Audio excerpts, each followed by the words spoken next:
2500 personnes autour du terrain, un soleil d'été, une pelouse en parfait état, toutes les conditions paraissaient requises pour que cette rencontre entre Guignon à gauche sur votre écran et Paris Saint-Germain ait un petit air de fête. D'autant que la formation locale semblait animée des meilleures intentions et pas le moins du monde impressionné par la réputation de leurs hôtes.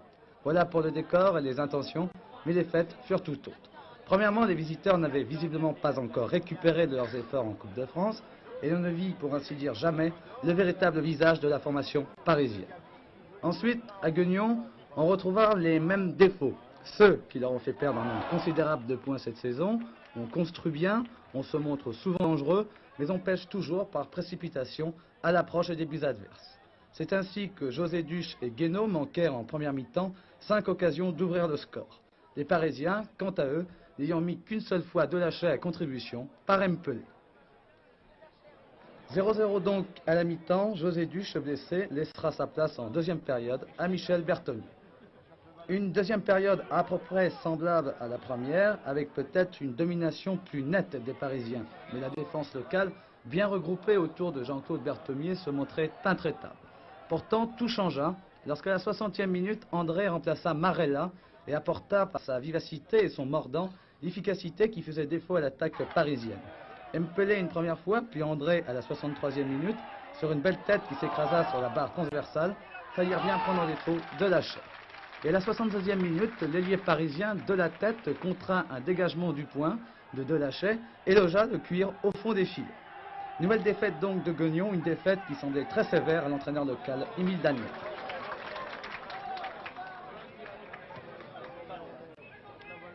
Je pense que sur ce match-là, le Football Club de Guignon ne méritait pas de perdre ce match-là. Au moins le nul était mérité. La situation maintenant devient de plus en plus difficile. Voilà, la situation maintenant est très très difficile. Il aurait fallu au moins faire le match nul aujourd'hui et puis si possible gagner à Nevers dimanche prochain. Quand vos gars approchent du but, on a l'impression qu'ils n'arrivent pas à concrétiser, qu'ils se paniquent. Parce qu'ils ont dominé pratiquement les 3/4 du match. Oui, mais oui. C'est le rien. drame depuis quelques dimanches. Déjà, nous avons des occasions de but, mais nous n'arrivons pas à en marquer.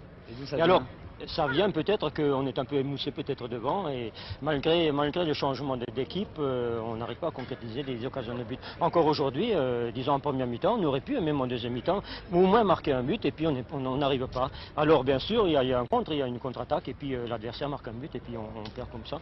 L'exemple aujourd'hui est flagrant. Vous pensez à la 3e division déjà? Ben, la 3e division, mathématiquement, c'est pas encore perdu, mais enfin, c'est assez grave tout de même.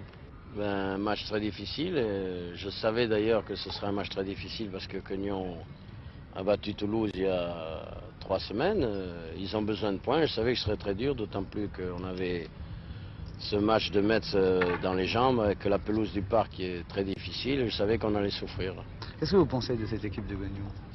Je pense que sur le match d'aujourd'hui, elle ne mérite pas d'être à la dernière place. Je ne sais pas ce qui a dû se passer. Vous disiez tout à l'heure le match de Metz, là vous jouez sur 2 tableaux, la montée en première division et la Coupe de France, est-ce que c'est pas un peu trop dur? L'important pour nous, c'est d'essayer d'arracher cette 2e place pour faire les barrages, parce que je ne pense pas que le Restart soit à notre portée. Et la Coupe, on ne peut pas la refuser, surtout sur le plan financier, parce que ça fait rentrer un peu d'argent dans les caisses, et pour un club professionnel, c'est pas à dédaigner.